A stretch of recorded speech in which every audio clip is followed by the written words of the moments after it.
Bonjour à tous amis dégustateurs et donc bienvenue pour les vins en fait de ces 2 dernières semaines, car comme vous l'entendez peut-être un petit peu à ma voix, vous risquez de le voir, j'ai été malade, une attaque virale qui n'a pas été le Covid d'ailleurs, mais qui m'a privé du goût pendant une semaine et donc du coup pas de compte rendu la semaine dernière parce que depuis le samedi je n'avais plus de goût du tout, donc j'ai juste bu un vin vendredi soir que je commenterai cette semaine et puis de toute la semaine identique et c'est revenu gentiment à partir d'hier.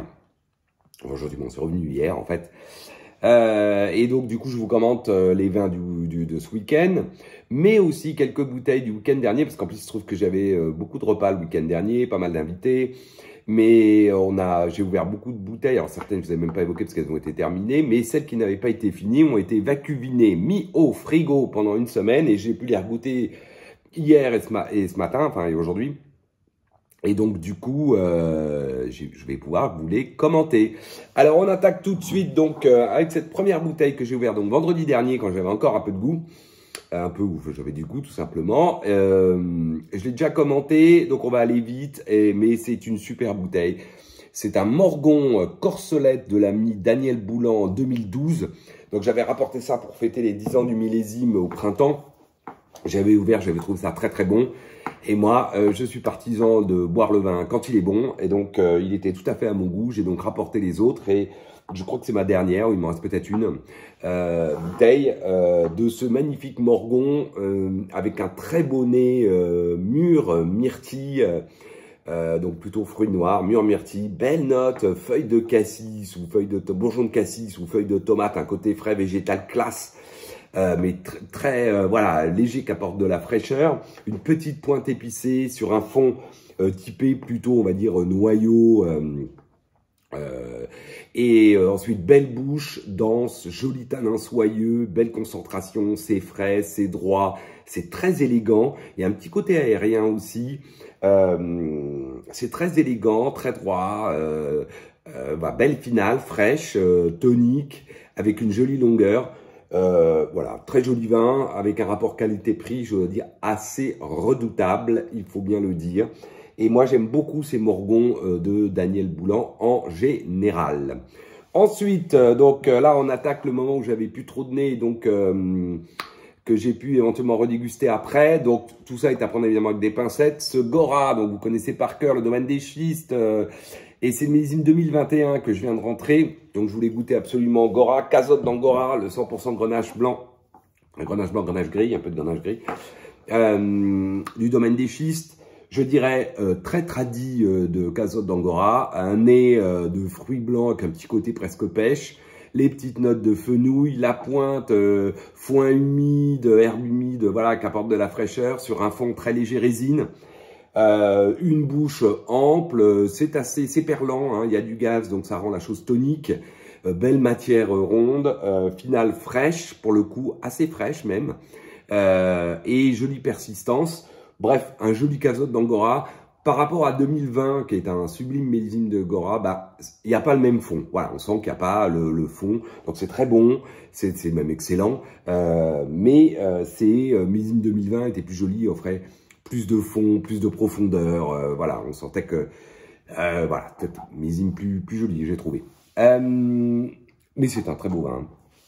Ensuite, alors j'avais ouvert ça pour mes invités, donc vacuviné pendant une semaine, mis au frigo, vacuviné pendant une semaine.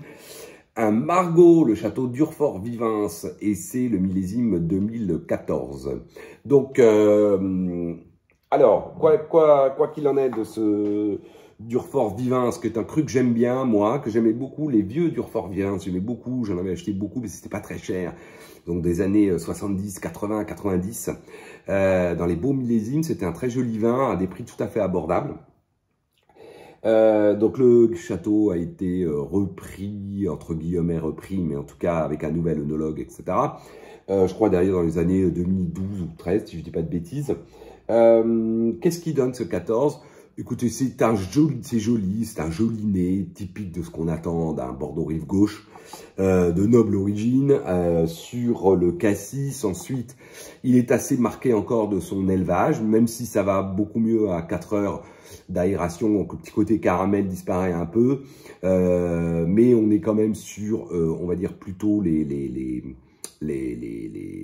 notes. Alors, léger bourgeon de cassis, léger plutôt, oui, poivron rouge, bourgeon de cassis, léger, un petit peu frais, des petites pointes de bois précieux, cèdre, plutôt cèdre, et un fond, on va dire, entre fumée et cacao, légère amertume,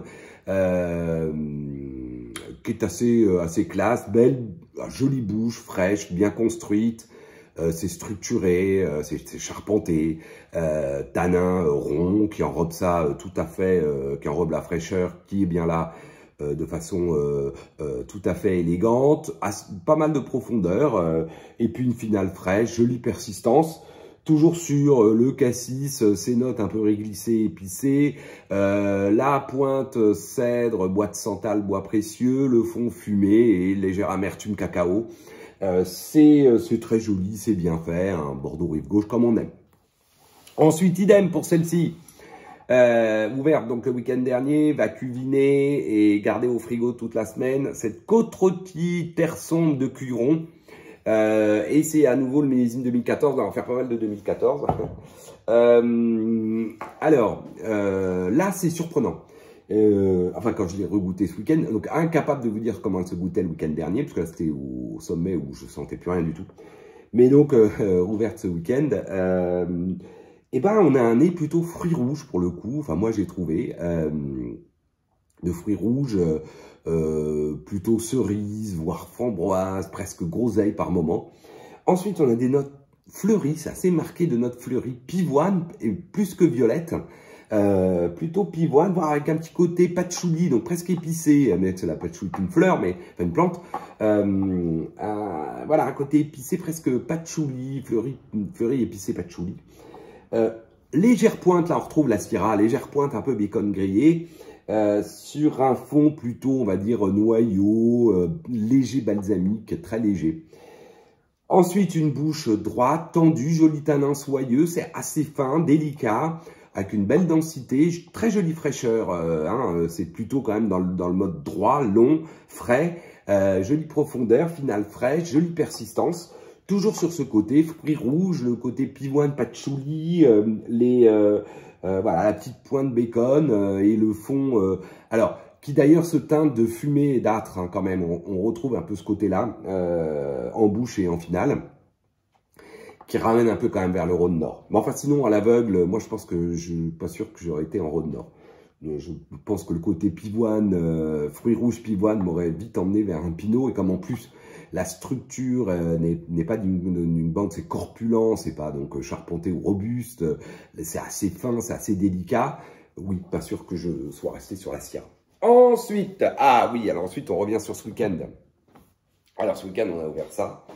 Un Meursault premier cru, l'Écrat, toujours le millésime 2009, que j'avais déjà ouvert une bouteille récemment, du domaine Boyau, parce que Boyau ne fait pas que des Volnay et des Pommards, il fait aussi des Meursault, dont ce premier cru, l'Écrat, sur ce millésime 2009. Et ma foi, c'est un très très joli vin blanc, très joli Meursault, avec son bonnet de poire William, ensuite des notes, alors, assez étonnante, je dirais qu'on est presque sur le fruit rouge, un petit côté cerise, voilà, presque fruit confit, qui se mélange avec le côté amande assez classique, donc ça fait un peu masse-pain, voilà, le côté amande et fruits confits.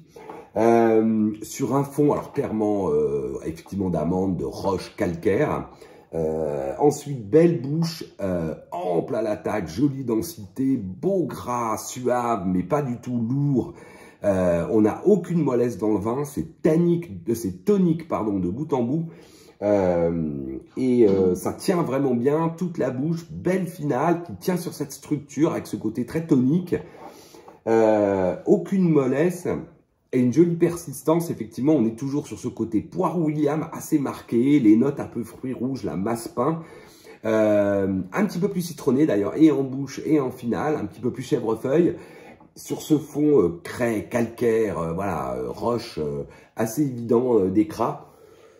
Très beau vin, et là à nouveau en aveugle, pas sûr du tout que je positionne ça en 2009, tant le vin n'est ni mou, ni, allez, il est ample, il y a du volume, mais ça reste tout à fait tonique, pas mou du tout, voilà, c'est bon, joli vin.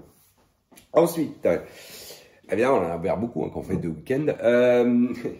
Alors ça, hier soir, on a ouvert ça, on a fini ce midi, et ça c'est très très beau aussi. Grand classique de la maison, Riesling, Verschiesberg, de l'ami du domaine, donc Paul Ganglinger, de l'ami Michel. Et c'est ici la cuvée Hortel, et c'est la cuvée Jeune Vigne. Nicolas nous avait fait l'exercice il y a quelques années de ça, un été, il nous avait amené tous les grands crus 2017 de l'ami Michel. Donc le Hortel Vieille Vigne, le Hortel Jeune Vigne, le Leichberg. Et puis donc voilà, et puis le Ertaker, le Verschiesberg Ertaker. Et ma foi, c'était celui qui s'était le mieux goûté. Et là, je vais vous dire, ça m'étonne. Enfin, finalement, je retrouve ça parce que c'est un très beau vin. Très joli nez. Alors, on est plutôt sur l'agrume, puis un peu le côté Reine-Claude, prune Reine-Claude, voire léger Mirabelle, parce qu'on a un petit côté quand même friand, appétant. Ensuite, les belles notes entre fleuries, côté fleurs blanches. Ensuite, donc l'agrume, alors là, la mandarine qui va arriver tout d'un coup, qui va apporter aussi un peu de fraîcheur. Et puis un fond typique, alors roche à nouveau, mais donc roche amande, mais avec un tout petit côté terpénique, plutôt d'ailleurs cire d'abeille. C'est voilà, bouche ample, mais belle fraîcheur qui tient l'ensemble. Il y a de la tension dans ce vin tout du long, belle matière soyeuse qui enrobe ça. C'est jolie intensité aromatique, donc sur les agrumes, enfin sur la Reine-Claude, le côté un petit peu Mirabelle, puis les agrumes, le citron, la mandarine qui se fait un peu, mandarine clémentine, enfin en tout cas des voilà, à côté agrumes un peu typé mandarine clémentine. Les pointes fleuries, le fond roche calcaire, légère amande, et puis ensuite cire d'abeille. C'est très joli, belle finale fraîche. Voilà, c'est un. On s'est éclaté avec ce vin-là, tout simplement. Et puis pour finir, hop, on a ouvert aussi ça hier. On a bu sur le confit de canard. Alors, c'est quoi test? C'est un Malartic Lagravière, donc Pessac-Léognan 2014. Malartic, moi, un cru que j'aime beaucoup à Pessac, que je suis depuis très longtemps, quasiment tous les millésimes. J'avais bu 2012, qui m'avait un peu déçu, je crois que je vous l'avais rapporté cet été. Très très marqué, du bois avec du caramel, voilà. J'avais été un peu surpris, parce que c'est pas trop le genre quand même de Malartic.